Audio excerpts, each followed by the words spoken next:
সুস্পষ্ট ভাষায় বলে দিচ্ছি, ডক্টর ইউনূস সাহেব এই প্রজ্ঞাপনকে বাতিল করুন, অন্যথায় হেফাজতে ইসলাম ডাক দিবে পালানোর রাস্তা আপনি তালাশ করে পাবেন না, আপনি পালাইবার রাস্তা খুঁজে পাবেন না। কারণ মুসলমানের প্রজন্ম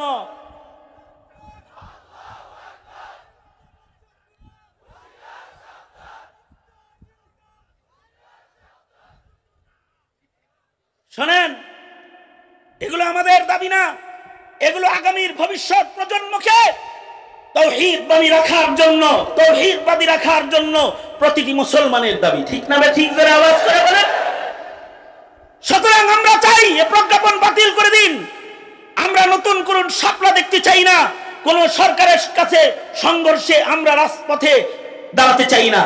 তবে আমাদের কাছে কিন্তু জীবনের চেয়েও ধর্মের ইমানের দাম বেশি।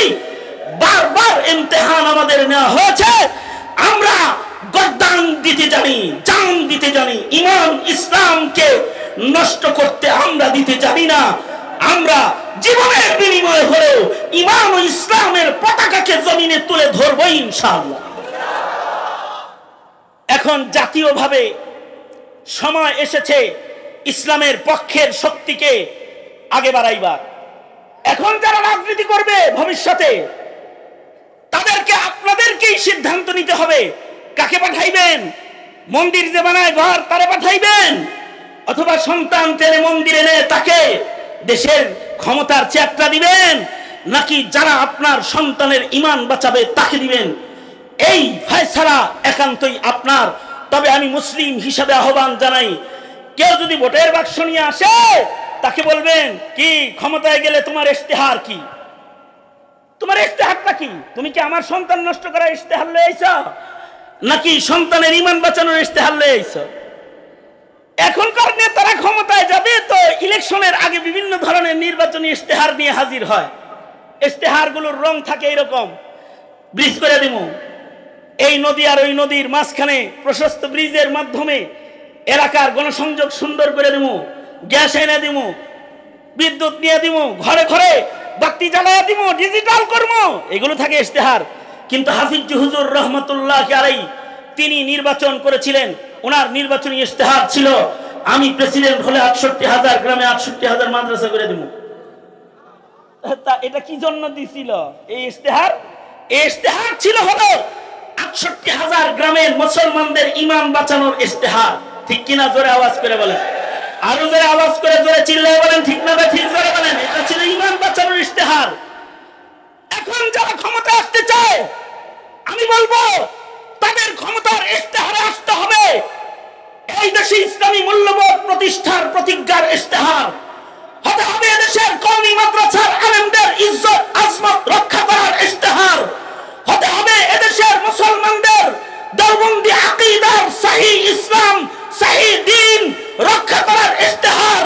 যারা দেওবন্দ বিরোধী, যারা ইসলাম বিরোধী, যারা খাতমে নবুওয়াত এদেশে প্রতিষ্ঠা হতে দেয় না, যারা খাতমে নবুওয়াতের ইশতেহারকে নিজের নির্বাচনে প্রবেশ করাবে না, এরা এই দেশে নির্বাচন করার অধিকার রাখে না।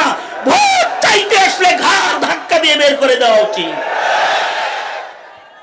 কারণ এই মুসলমানের মাটিতে কাদিয়ানীদেরকে অমুসলিম ঘোষণা করতে হবে। ঠিক কিনা? জোরে আওয়াজ করে বলেন, আরো জোরে আওয়াজ করে বলেন ঠিক না? কাদিয়ানীর কি মুসলিম পরিচয় থাকবে না অমুসলিম পরিচয় থাকবে?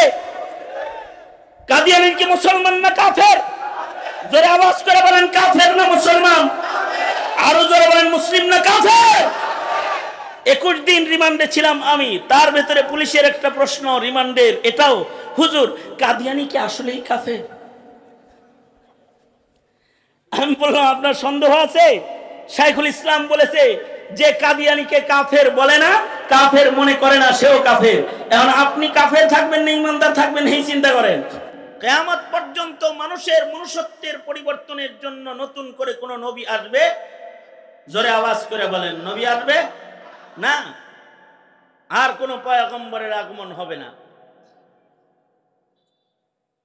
তবে পয়গম্বরের উম্মতের উপরেই জিম্মাদারি আছে, এরা মানুষের মনুষ্যত্ব নষ্ট না হয় এই ফিকির করবে।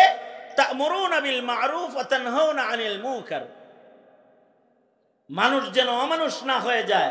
মানুষের ভেতরে কোনো খারাপ দেখলে সেটার থেকে তাকে বারণ করবে। এই মানুষের ভেতরে কোনো খারাপই দেখলে সেটার থেকে তাকে বারণ করবে। আর যদি মানুষের জন্য ভালো কিছু সামনে আসে তো এটার আদেশ করবে। এই কাজগুলাই নবী রাসূল করেছেন, নবী রাসূলগণ করেছেন। এটা গোটা উম্মতে এই এই এই তোরও কানে ধরে দাঁড় করে রাখবো, কিন্তু এখানে ছাত্র সংখ্যা এখানে বেশি, একজনও কথা কইতে পারবি না। যে কথা কবি সে সোজা বাইরে চলে যা, তোর মতো লোকের দরকার আছে এখানে। আর ক্যামেরাওয়ালারা নাড়াচাড়া করবি তো। ওই বোতল দেখছস, ওই বোতল মারমো মাথায়। দোনো হাত উপরে তোলেন। আমি অল্প সময় আছি। আল্লামা হাসান জামিল সাহেব দোস্ত চলে আসতেছেন, এরপরে মামুনুল হক সাহেব আসতেছেন। টাইম হইলো এক দণ্ড এক একজনের। বেটা তোমাদের সাথে তামসা করতে করতে যদি সময় যায় তে কথা বলবে কি? দোনো হাত উঠা, নাড়াচাড়া দেন, জবান খুলে আওয়াজ করে বলেন সুবহানাল্লাহ। বোবা কেউ আছে? সবার গলার আওয়াজ ভালো তো? বলেন আলহামদুলিল্লাহ। আরো সুন্দর করে বলেন আল্লাহু আকবার। আরো জোরে আওয়াজ করে সুন্নত তরিকায় উঁচু স্বরে আল্লাহকে খুশি করে, আল্লাহর বরত্ব বড় করে, শয়তানকে দূরে সরাতে চিৎকার করে বলেন আল্লাহু আকবার। হাত নাও, বলা একটু দাঁড়ায় দাঁড়ায় এলাম আইতাছে তো, ঠিক না? আমি ঠান্ডা ঠান্ডা কিছু কয়েকটা কথা শোনেন। সেটা হলো, তাহলে মানুষ অমানুষ হতে দেওয়া যাবে না। জিম্মাদারি নবী রাসূল আর আসবে না, জিম্মাদারি উম্মতের ঘাড়েই আছে। এই উম্মতের প্রতিটি সদস্যের উপরে এই জিম্মাদারি আছে।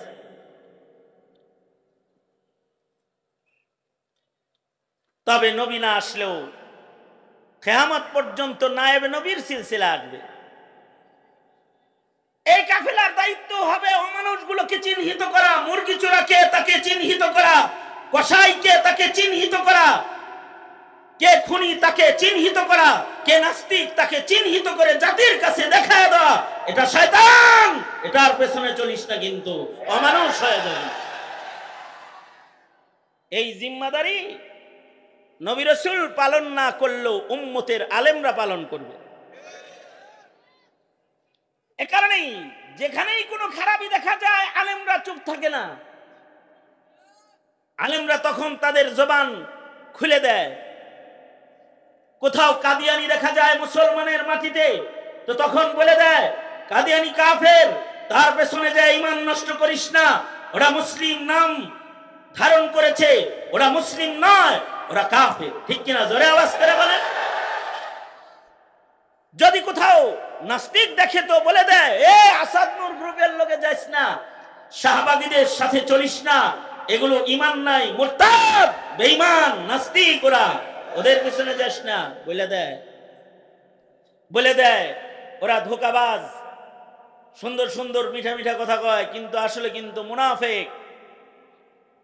তাহাজ্জুদ আর তাসবিহ আর জায়নামাজ আর তাহাজ্জুদের নামাজের দোহাই দিয়ে সমাজে ওরা রাজনীতি চালাইতে চায় মুসলমানের সমাজে, কিন্তু ব্যস্ত মুসলমানের ধরেছে, কিন্তু দেশটাকে টার্গেট করেছে হিন্দুত্ববাদ প্রতিষ্ঠার জন্য। এই টার্গেট নিয়ে যখন কেউ কাজ করেছে, কেউ কথা না বললেও এদেশের আলেমরা হাসিনার মুখোশ খুলেছে। এদেশের আলেমরা বারবার চিহ্নিত করেছে যে কিন্তু দেশের ঈমান নিয়ে খেলছে, দেশ আর মিল্লাতের মানুষগুলোকে অমানুষ বানাইবার চক্রান্ত করছে, শুকর কুকুরের চেয়ে বেশি নিকৃষ্ট বানাইতে মুসলিম মিল্লাতের মুসলমানদের ঈমানের উপরে হামলা করেছে। সে এটা চোখে আঙ্গুলি দিয়ে দিয়ে দেখায় দিয়েছে। হাসিনার আমলে অমানুষের মেলা বসেছিল শাহবাগে। শাহবাগে যারা ছিল এরা সব তাহাজ্জুদ গুজার, তাই না? সুন্নি মুসলিম, পাক্কা মুসলমান। হ্যাঁ, সব নাস্তিক গুলা ব্লগার গুলা যখন একত্রিত একত্রিত হয়েছিল আলাদা ভিন্ন সরকারি নামে ইমরানির সরকার। এই সরকারের আহ্বানে যখন বসে গিয়েছিল, জাতিকে যখন শাহবাগে বসে নাস্তিকতা ছড়ানোর অপকৌশলের কেন্দ্র বানায়েছিল, ওই সময় মিল্লাতের নায়েবে নবী উলামায়ে কেরাম, জাতির শ্রেষ্ঠ সন্তান শাইখুল ইসলাম আল্লামা আহমদ শফি রহমাতুল্লাহ আলাইহি এই অমানুষদের মোকাবেলায় 13 দফার দাবি নিয়ে শাপলা চত্বরে অংশগ্রহণ করেছিলেন শাহবাগীদের মোকাবেলা করার জন্য। জাতির চোখে ধুলা দিয়ে হুজুররা স্বরাষ্ট্রমন্ত্রী হইতে চায়, মন্ত্রী হইতে চায়, এগুলো শোনাইছে সবাই, যে মন্ত্রিত্ব ভাগাভাগি হয়ে গেছে, মন্ত্রী হইতে চায়, এগুলোর ক্ষমতার লোভে ধরছে। এই ফতোয়া দিয়ে সেদিন নাস্তিকতার চাষাবাদকে গোপন করে আলেমদের উপরে ক্ষমতার লোভের একটা অপবাদ লাগায়ে রাতের গভীরে রাত 12টায় সকল পাতি বন্ধ করে দিয়ে এই কুখ্যাত শেখ হাসিনা তার নির্দেশে শাপলা চত্বরকে হাফেজ আর আলেমদের রক্ত দিয়ে লাল বানানো হয়েছিল। অথচ এই কাফেলা সেদিন শাপলা চত্বরে গিয়েছিল জাতির ইমানদারদের ইমান রক্ষা করতে, খাতমে নবুয়তের দাবি প্রতিষ্ঠা করতে, শিক্ষাঙ্গনের অপসংস্কৃতির চাষাবাদ বন্ধ করতে, মুসলমানদের জমিনে নাস্তিকতার ছড়াছড়িকে বন্ধ করে মুসলিম মুসলমানের ঘরের সন্তানগুলোকে ইমানদার বানাইবার মিশন নিয়ে 13 দফার দাবি নিয়ে আলেমরা শাপলা চত্বরে গিয়েছিল। মুনাফিক হাসিনা ও তার দোসররা, জগদ্দল পাথর জালেমের গোষ্ঠী সেদিন আলেমদের উপরে রাতের বেলায় গুলি করে রাস্তায় আলেম ওলামা শহীদ করে তাদের লাশ পর্যন্ত গুম করেছিল, তালাশ করে পাওয়া যায় নাই। আজও পর্যন্ত ফাইন্ড আউট হয় নাই যে মোট কতগুলো মানুষের রক্ত সেদিন রাজপথে ঝরেছিল। দাবিতে ছিল একটাই, সেটা হলো দ্বিতীয় বৃহত্তর মুসলমানদের ঈমান বাঁচাও, মুসলমানদের দেশ বাঁচাও, মুসলমানের এ দেশটাকে মুসলমানিত্ব প্রতিষ্ঠা করো। এদেশে যারা হিন্দুত্ববাদ, খ্রিস্টবাদ, কাদিয়ানি মতবাদ, নাস্তিকবাদকে যারা এদেশে বসাইতে চায় তাদের মোকাবেলা করো, এটাই ছিল দাবি। সরকারের উচিত হলো মুসলিম দেশ, এটা দ্বিতীয় বৃহত্তর মুসলিম দেশ বাংলাদেশ, এই দেশের মানুষের মনুষ্যত্ব রক্ষা, এই দেশের মুসলমানদের ঈমান রক্ষা, ইসলাম রক্ষা, এটার মৌলিক জিম্মাদারি পালন করবে হলো সরকার। যেন এদেশের মুসলমানরা বেঈমান না হয়ে যায়, যেন এদেশের মুসলমানরা ইসলাম থেকে বের না হয়ে যায়, যেন তারা মনুষ্যত্ব হারিয়ে অমানুষ না হয়ে যায়, এই জিনিস জমিনে এই পাহারাদারির জিম্মাদারি হলো মৌলিকভাবে মুসলিম দেশের মুসলিম সরকারের। দ্বিতীয় বৃহত্তর মুসলিম দেশের সরকারের দায়িত্ব হলো তারা এই দেশের মানুষের ঈমান আর ইসলামের পাহারাদারি করবে। কিন্তু বিগত 20টি বছর এদেশের ঈমানদারি পাহারা না দিলেও এদেশের হিন্দুদের পূজার পাহারাদারি করেছে আওয়ামী লীগ। এদেশের মুসলমানদের মসজিদে বিভিন্ন আইন পাঠায়া দিলেও এদেশের মাহফিলগুলো যেখানে মনুষ্যত্বের আলাপ হয়, যেখানে মুসলমানিত্বের তালিম হয়, উলামায়ে দ্বীন যারা ঈমানের কথা বলে, ইসলামের কথা বলে, তাদের কথায় কথা বন্ধ করার জন্য মাহফিলগুলোর উপরে আইনি প্রক্রিয়া জারি করে মাইক, মাউথপিস এবং বক্তাদের আগমনের রাস্তা বন্ধ করে রাস্তায় পুলিশ দিয়ে রাস্তা আটকায়ে আলেমদেরকে কথা বলা থেকে বাধা দিয়ে তাদেরকে মাহফিল থেকে দূরে সরায় নিয়ে যাওয়ার চক্রান্ত লাগাতার ঘৃণ্য এই সংস্কৃতি বাংলাদেশে আওয়ামী লীগ চালু করেছিল। আওয়ামী লীগ চালু করেছিল। এর আগে কখনো এই অপসংস্কৃতি ওয়াজ মাহফিলের বাধা মুসলমানের মাটিতে ছিল না। এমনকি খতিবদের মিহরাব আর মেম্বারগুলোকেও আইনের আওতায় আনার চেষ্টা করেছে। এদেশের খতিবরা, এদেশের আলেমরা মানুষরা অমানুষ বানায়, খিনজির বানায়, খুনি বানায়, তাদের হাতে গাঞ্জা তুলে দেয়, ইয়াবা বাবা তুলে দেয়। এদেশের আলেমরা তো মানুষের মুখে দাড়ি টুপি তুলে দেয়, মাথায় টুপি তুলে দেয়, গায়ে সুন্নতের লিবাস তুলে দেয়, হাতে তাসবিহ তুলে দেয়, তার বুকে নিভে যাওয়া ঈমানকে তারা প্রদীপ আকারে জ্বালিয়ে দেয়, যে ঈমান দিয়ে সে আখিরাতের পথ পাড়ি দেয়। এইটা বাধা দিয়েছে। হাসিনার খুব সুন্দর সুন্দর স্লোগান ছিল। স্লোগানগুলো হলো, তার ভেতরে একটা নিকৃষ্ট স্লোগান ছিল হলো ধর্ম যার যার, উৎসব সবার। সুন্দর একটা স্লোগান ছিল। তার মানে হাসিনার আবেদন ছিল এই দেশের সব মুসলমানদের উপরে তথা যুব সমাজের উপরে, নতুন প্রজন্মের উপরে।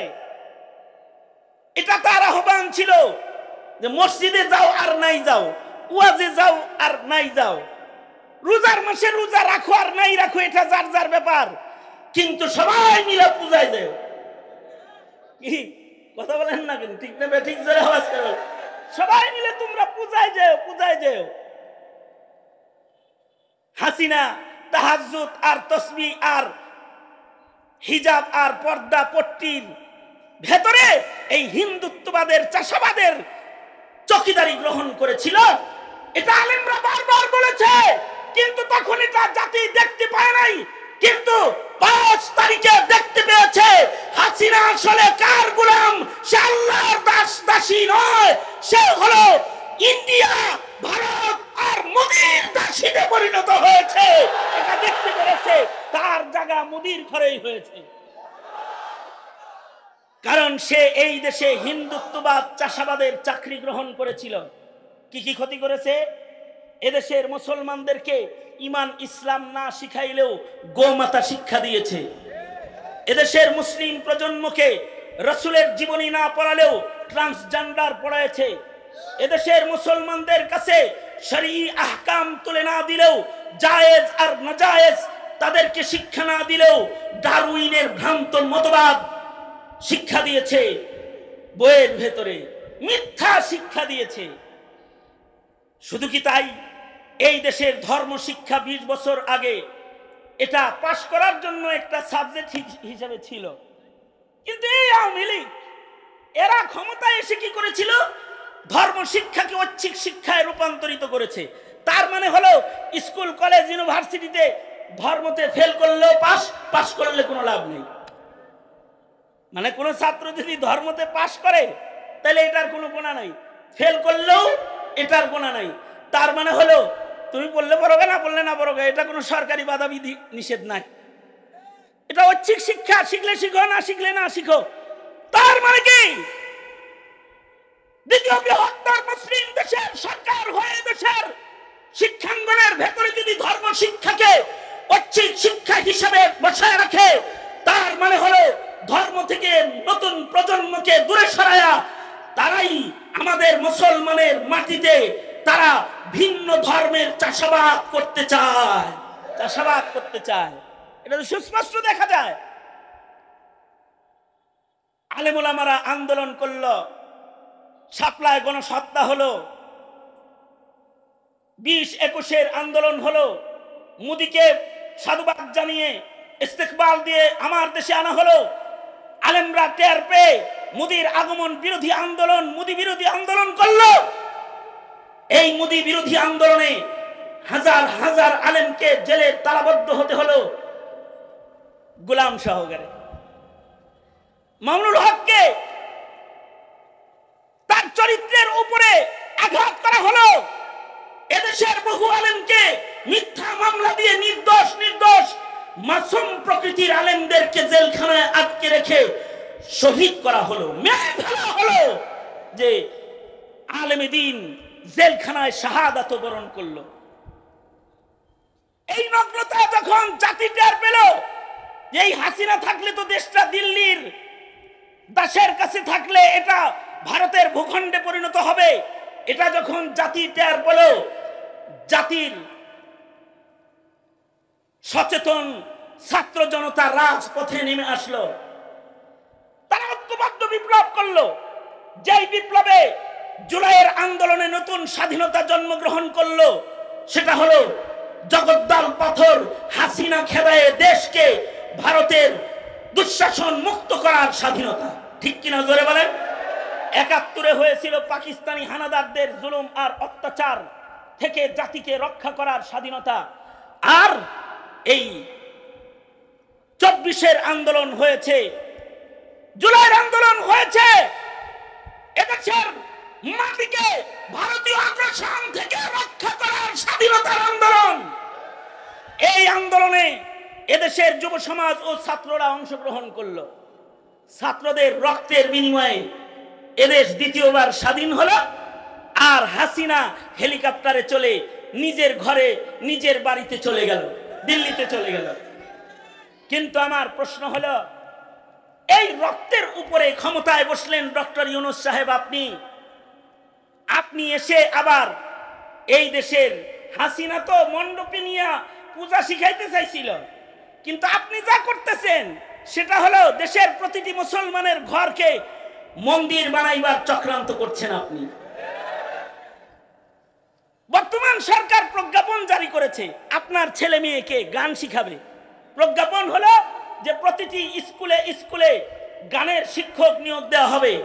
ইউনূস সাহেব, শাপলার আন্দোলন থেকে শুরু করে ২৪-এর আন্দোলন পর্যন্ত এদেশের আলেমরা যে বলে আসছে রাজপথে দাঁড়িয়ে দাঁড়িয়ে যে শিক্ষাঙ্গনে ধর্মীয় শিক্ষক নিয়োগ দিতে হবে, এই আওয়াজগুলো কি আপনার কানে যায় নাই? আপনি ধর্মীয় শিক্ষক না দিয়ে প্রজ্ঞাপন জারি করলেন গানের শিক্ষক নিয়োগ দেবেন। তার মানে কি করতে চান? আমার মুসলমানদের প্রজন্মকে গান শিখাতে চান? যদি এটা বাস্তবায়িতই করে, মনে করেন যে ধর্মীয় শিক্ষক দেয় নাই কিন্তু গানের শিক্ষক দিয়ে দিয়েছে, ক্ষতিটা কি হবে?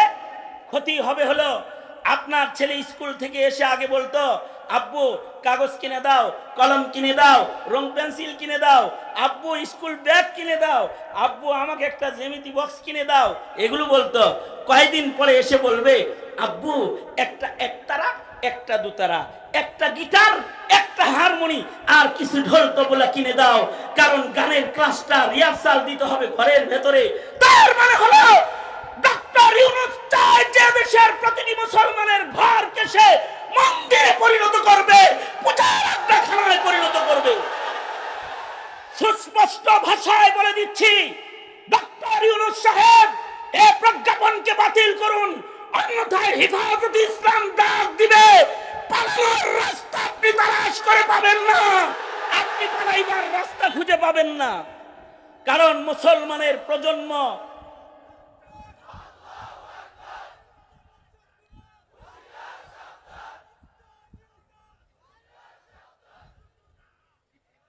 শোনেন, এগুলো আমাদের দাবি না, এগুলো আগামীর ভবিষ্যৎ প্রজন্মকে তাওহীদবাদী রাখার জন্য, তাওহীদবাদী রাখার জন্য প্রতিটি মুসলমানের দাবি। ঠিক না বে ঠিক? যারা আওয়াজ করে বলেন। সুতরাং আমরা চাই এই প্রজ্ঞাপন বাতিল করে দিন।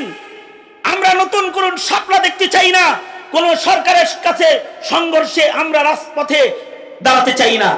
তবে আমাদের কাছে কিন্তু জীবনের চেয়েও ধর্মের ইমানের দাম বেশি। বারবার ইমতিহান আমাদের নেওয়া হয়েছে, আমরা গর্দান দিতে জানি, জান দিতে জানি, ইমান ইসলামকে নষ্ট করতে আমরা দিতে জানি না। আমরা জীবনের বিনিময়ে হলেও ইমান ও ইসলামের পতাকাকে জমিনে তুলে ধরবো ইনশাআল্লাহ। এখন জাতীয়ভাবে সময় এসেছে ইসলামের পক্ষের শক্তিকে আগে বাড়াইবার। এখন যারা রাজনীতি করবে ভবিষ্যতে, তাদেরকে আপনাদেরকেই সিদ্ধান্ত নিতে হবে কাকে পাঠাইবেন।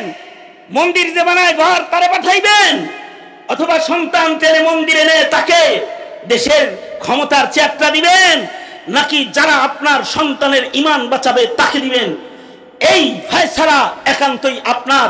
তবে আমি মুসলিম হিসাবে আহ্বান জানাই, কেউ যদি ভোটের বাক্স নিয়ে আসে তাকে বলবেন, কি ক্ষমতায় গেলে তোমার ইশতেহার কি?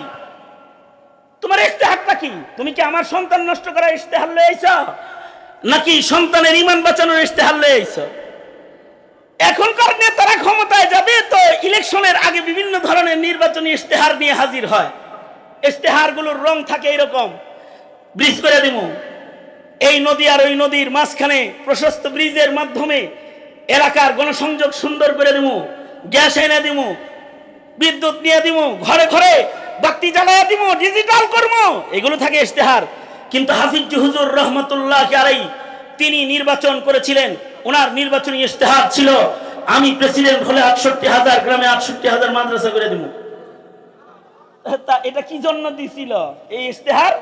এই ইশতেহার ছিল হলো ৬৮,০০০ গ্রামের মুসলমানদের ঈমান বাঁচানোর ইশতেহার। ঠিক কিনা? জোরে আওয়াজ করে বলেন, আরো জোরে আওয়াজ করে জোরে চিল্লায় বলেন, ঠিক না? ঠিক জোরে বলেন। এটা ছিল ঈমান বাঁচানোর ইশতেহার।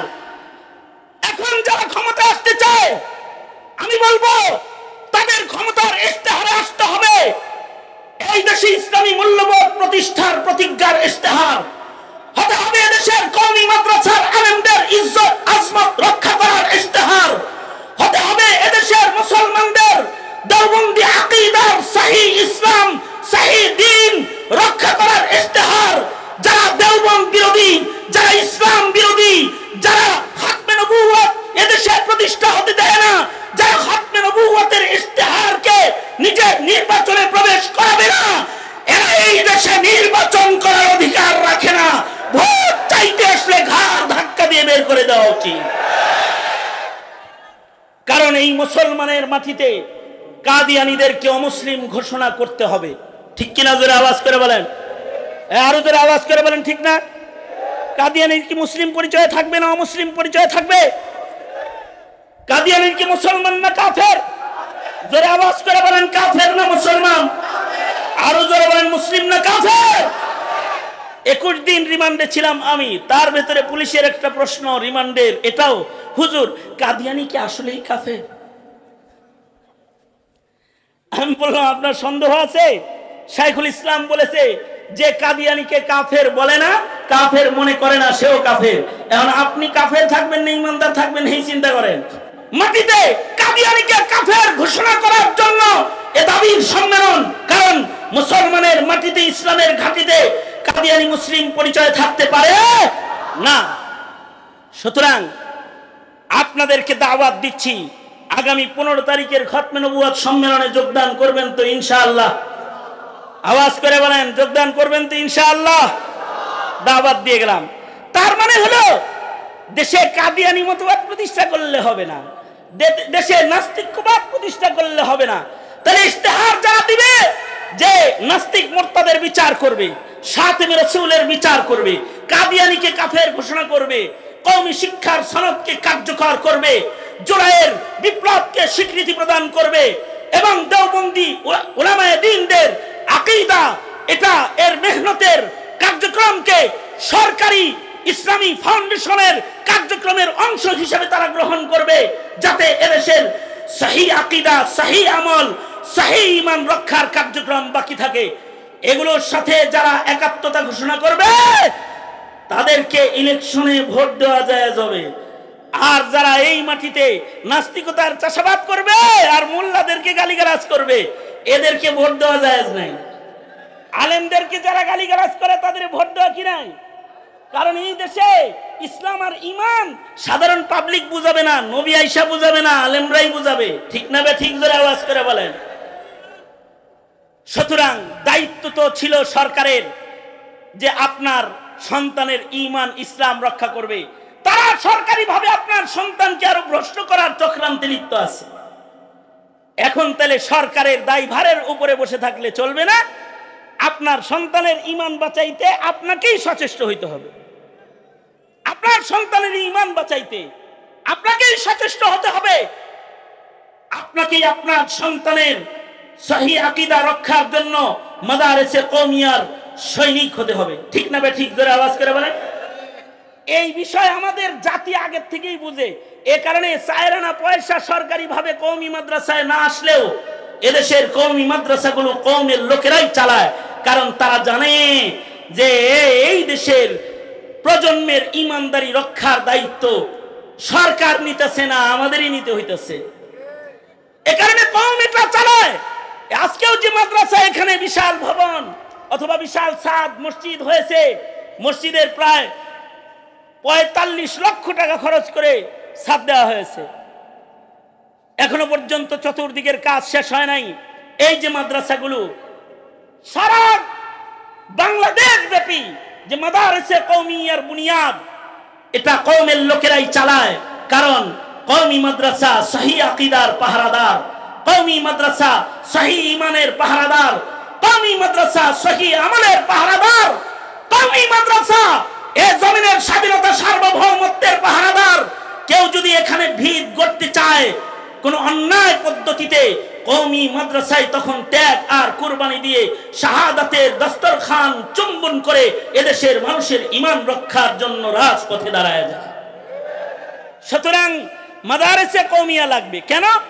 ওই যে যদি আমরা চাই যে আমাদের সন্তানরা ভালো হোক, নেককারদের সর্দার হোক, নাস্তিকদের সর্দার না হোক, আমাদের সন্তানগুলা ডাকাতের সর্দার না হোক, আমাদের সন্তানগুলা, আমাদের প্রজন্মগুলা অপরাধীদের সর্দার না হোক, আমাদের সন্তানগুলা হোক নেককার, নেককারদের সর্দার।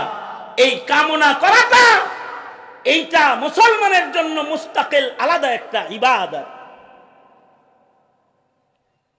কেউ যদি নিজের প্রজন্মকে সহি ঈমান, সহি আকীদার খালিস মুমিন বানাইবার জন্য চেষ্টা করে, আর যদি সে দোয়া করে, ওগো আল্লাহ আপনি তো আমার নসলে সন্তান দান করবেন, আমি আপনার কাছে নাস্তিক মুরতাদ সন্তান চাই না, ওগো আল্লাহ আমি আপনার কাছে বেঈমান সন্তান চাই না,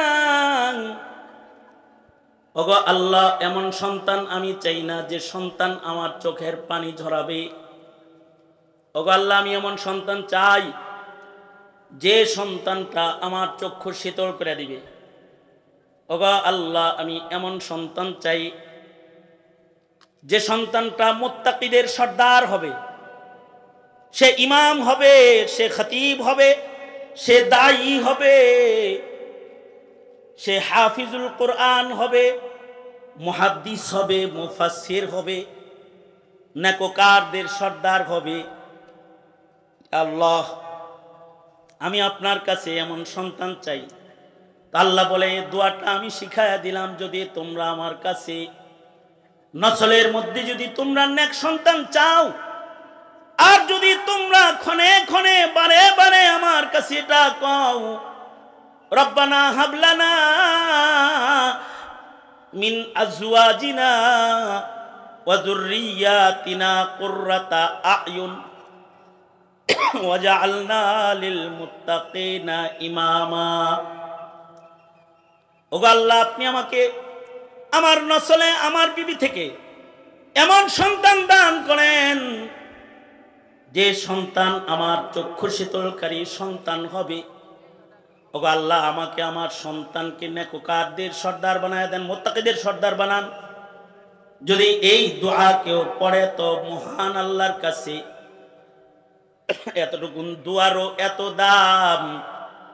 এই দোয়া যারা করবে নিয়মিত তাদেরকে আল্লাহ তাআলা ইবাদুর রহমানের মাকাম আল্লাহ তাআলা দান করবে, এবং আল্লাহ তাআলা এমন দোয়া করলেও বান্দাকে এর বদলায় জান্নাত দান করবে। উলাইকা ইজজাউনাল গুরফাতা বিমা সাবারু ওয়া ইউলাকাউনা ফিহা তাহিয়াতাও ওয়া সালামা। এই কারণে কমাস কম সকলে এক নম্বর কাজ হলো দোয়া করতে হবে, আয় আল্লাহ আমাদের প্রজন্মের সন্তানগুলোকে নেককার বানায় দেন, এক নম্বর কাজ। দ্বিতীয় নম্বর কাজ হলো সন্তানদেরকে দ্বীন শিখাইতে হবে, তাওহীদ শিখাইতে হবে, সন্তানদেরকে হালাল হারাম শিখাইতে হবে, জায়েজ না জায়েজ শিখাইতে হবে, সন্তানদেরকে জান্নাত আর জাহান্নাম বুঝাইতে হবে, সন্তানদেরকে কবরের আযাব বুঝাইতে হবে, আখিরাতের বিচার বুঝাইতে হবে, সন্তানদেরকে আদালতে কিবরিয়া বুঝাইতে হবে, বিচার দিবস বুঝাইতে হবে। মুসলিম সন্তানগুলা যেন আস্তিক হয়, তাদের যেন ঈমান রক্ষা হয়। যদি এরকম নেক সন্তান কেউ বানায়া যায়, মেহনত করে যদি খানদানের ভিতরে যদি নেক সন্তানের সিলসিলা কেউ রেখা যায়, তাহলে রাসূল বলেন সে সফল হয়ে গেল। কারণ মানুষ যখন মরে যায়, ইনকামের সব দরজা বন্ধ হয়ে যায়। তিন রাস্তায় মুসলমানের ইনকাম জারি থাকে। এক নাম্বার, কেউ যদি মসজিদ মাদ্রাসা করে যায়, সাদাকায়ে জারিয়ার আমল যদি কেউ করে যায়, মানুষটা মরে যায় কিন্তু তার কবরে নেকি যাওয়ার রাস্তা খুলে যায়। কিয়ামত পর্যন্ত তার কৃত সাদাকায়ে জারিয়ার মধ্যে মানুষ নেক আমল করতে থাকবে, আর এর একটা হিস্সা সে কবরে শুয়ে পাইতে থাকবে। কেউ যদি ইলমি দ্বীনের খেদমত করে যায়, জাতিকে যদি ইলম শিখায় যায়, তার ইলমের সিলসিলা জমিনে থাকবে, কিয়ামত পর্যন্ত তার কবরে ইলমের উপকার পৌঁছতে থাকবে। অথবা যদি খানদানে যদি নেককার সন্তান কেউ রেখে যায়, লোকটা মরে গেল কিন্তু সন্তানটা নাস্তিক বানায়, শাহবাগী বানায় যায় নাই, এটা আলেম বানায় গেছে, এটারে দাওয়াত ও তাবলীগের দায়ী বানায় গেছে, এটাকে সাচ্চা পাক্কা ইমানদার 5 ওয়াক্ত তাকবীরে উলার নামাজি বানায় গেছে।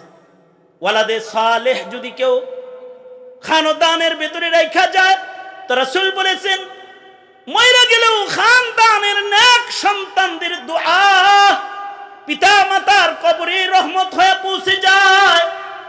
এমনকি নেককার সন্তানদের নেক আমলের অংশ মা বাবার কবরে চলে যায়। এজন্য প্রতিটি পিতা মাতার স্বপ্ন হবে, সাধনা হবে, তার মেহনত হবে, তার প্রজন্ম, তার খানদানের ইমান আমল যেন কেউ বরবাদ করে না ফেলায়, তার খানদানে যেন বেঈমান বেআমল ইসলাম বিদ্বেষী ইসলাম ধ্বংসকারী কোনো কুসন্তান তৈরি না হয়ে যায়, তার খানদানটা যেন আল্লাহ পাকের নেককার বান্দাদের দল সিলসিলা কিয়ামত পর্যন্ত জারি রয়। আর এইটার জন্যই জমিনে একটা মেহনতের দরকার আছে। এই মেহনতি করেন উলামায়ে কেরাম, এই মেহনতি করেন আল্লামা হাসান জামিল, এই মেহনতি করেন মামুনুল হক, এই মেহনতি করেন এদেশের যোগ্য যোগ্য আলেম ওলামাদের কাফেলা, এই মেহনত করে কাকরাইল থেকে মাওলানা জুবায়ের দামাত বারকাতুহুমের ইমারতে বাংলাদেশের দায়ীর কাফেলা, এই মেহনত গুলোই করে এদেশের খানকায় বসে থাকা পীর বুজুর্গ মাশায়েখিনের কাফেলা। জাতির ঈমান যেন নষ্ট না হয়, এজন্য কখনো রাজপথে বিপ্লবীর ভূমিকায় সরকার তথা প্রশাসন ও দেশের ক্ষমতাধরদেরকে বাঁচাইতে কখনো কখনো তাহাজ্জুদ পড়া তাসবিহওয়ালা আলেমগুলাই তাকবীরের ধ্বনি দিয়া হিফাজতে ইসলামের শিরোনামে রাজপথে দাঁড়ায় যায়, ক্ষমতার চেয়ার দখল করার জন্য নয়, জাতির ঈমান রক্ষা করার জন্য দাঁড়িয়ে যায়। সুতরাং এই উলামায়ে দ্বীন জমিনে দ্বীনের পাহারাদার, ইসলামের পাহারাদার, প্রজন্মের সন্তানদের দ্বীন ও ঈমানের পাহারাদার হয়ে তারাই কাজ করবে। তাইলে এবার বলুন, এ আলেম প্রজনন জারি রাখার দরকার আছে না নাই? মাদারিসে কওমিয়া আলেম প্রজনন করে, আর যারা ইসলাম কুরআন সুন্নাহর দুশমন তারা বলে মাদারিসে কওমিয়া নাকি জঙ্গি প্রজনন করে। কমপ্লিট উল্টা একটা স্লোগান চালু করেছে। সুতরাং আপনাদের সকলকে আমি যেটা বলবো, মাদারিসে কওমিয়া দেশে জাতির সূর্য সন্তান পয়দা করে, যাদের একজন দেশের সব শয়তানের জন্য যথেষ্ট হয়ে যায়। শাইখুল ইসলাম আল্লামা আহমদ শফি, আল্লামা আজিজুল হক, জুনায়েদ বাবুনগরী, তিনজন একসাথে দাঁড়ানো লাগে নাই, এদের একজনই বাংলাদেশের সব শয়তানের জন্য যথেষ্ট ছিল। নূর হোসেন কাসিমি একজনই এদেশের সকল শয়তানের জন্য যথেষ্ট ছিল। জিন্দা শাহজালাল মামুনুল হক একজনই, কিন্তু সব শয়তানের জন্য যথেষ্ট। আলহামদুলিল্লাহ। হ্যাঁ, জাতির যোগ্য সন্তান যারা, তারা একজনই যথেষ্ট সকল বাতিলের মোকাবেলা করার জন্য। সুতরাং এই যোগ্য সন্তান গঠন করতে উলামায়ে দ্বীনদের সাথে থাকবেন তো ইনশাআল্লাহ? কারা কারা থাকবেন হাত তোলেন। ভোটটা খালি যে অন্য জায়গায় দিয়ে দিবেন নাকি বলেন? হ্যাঁ, আলেম ওলামা যেখানে, আমরা আছি সেখানে, আলেমরা নাই যেখানে, আমরা নাই সেখানে। মনে থাকবে তো ইনশাআল্লাহ। আগামী 15 তারিখ খাতমে নবুয়াতের মহা সম্মেলনের দাওয়াত কবুল করলেন তো ইনশাআল্লাহ। নিজে যেতে না পারলে সন্তান নাতি বানায় দিবেন রাসূলের আশিক হিসেবে হানজালার মতো শিরকত করার জন্য। ইনশাআল্লাহ বলেন, জোরে বলেন ইনশাআল্লাহ বলেন। আল্লাহ তাআলা কবুল আর মঞ্জুর করেন, আমিন। আমার দোস্ত মুহতারাম হযরতুল আল্লামা হাসান জামিল দামাত বরকাতুহুম উনি এসে পড়েছেন। সুতরাং তো এখন সিদ্ধান্তমূলক কিছু কথা দোস্ত বলবেন, দোস্তের পরপরই আল্লামা মামুনুল হক সাহেব এসে যাবেন। তা আমি আপনাদের কাছ থেকে রুখসতি নিচ্ছি, যা কিছু বলেছি এর থেকে সুজাটা বুঝার তৌফিক দান করেন। সুজাটা আছে না, এটা বুঝার তৌফিক দান করেন। কওমি মাদ্রাসার মৌলবীরে গালি দিয়া ইসলামের নামের রাজনীতিও কেউ এ দেশে করতে পারবে না। কি মনে করো? আমাদের শিকড় এত উপরে না, অনেক নিচে আছে। তোমার মতো একটা চ্যাংরা মৌলবী মাইকের সামনে বসে কওমি মাদ্রাসার আলেমদের সমালোচনা করবে, কি মনে করেছ? সময় সুযোগ মতো জাতি তোমার উত্তর দিয়ে দিবে, জাতি উত্তর দিয়ে দিবে। এদেশের প্রতিটি মসজিদ মাদ্রাসায় মাদারেসে কওমিয়া বসে আছে। কওমি মাদ্রাসার দুশমন ছিল হাসিনা। এখন যদি কেউ কওমি মাদ্রাসার দুশমনি করে, ও হাসিনা দোসর হিসাবে গণিত হবে, কোন ইসলামের দলের কর্মী হতে পারে না সে। সুতরাং আল্লাহ বুঝার তৌফিক দান করেন, আমিন। ওয়া আখিরু দাওয়ানা আলহামদুলিল্লাহি রাব্বিল আলামিন।